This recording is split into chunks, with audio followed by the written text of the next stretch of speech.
Ndryshimet në kodin rrugor, veçanërisht masaj që heq lejen e drejtimit për jetë, për drejtuesit që kapen disa herë në timon të dehur, kundërshtohen nga Federata e Transportit, që thotë se këto amendime kaluan në parlament pa u konsultuar me grupet e interesit. Kodi është një diskriminim i plot që bëhet të rinjve shqiptar, të cilët nëse kapen me pak drogë ose me pak alkool për i moment saktor ato trinjan, u hiqet leje, nëse kapen brenda 2 vjetëve 2 herë, u hiqet leje drejtimit, s'kan drejt marrin leje drejtimi në Shqipëri për gjithmonë.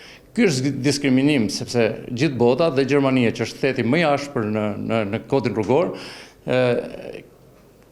ka një rehabilitim pasi i kontrollon tek qendra drogës dhe alkoolit, dhe nëse ato për 2 vjet janë të pastër, futen, rimarrin lejen e drejtimit. Në vend të masave drastike, Federata e Transportit dhe shoqata e autoshkollave kërkojnë më shumë edukim. Do të fillojmë edukimin rrugor, që nga kopshtet, shkollat dhe autoshkollat. Ne kemi autoshkollat pa formalizuar që deklarohen sipas dëshirës, sigurisht që këto do sjellin pasojë në rrugë, do sjellin aksidente, do sjellin probleme të tilla. Në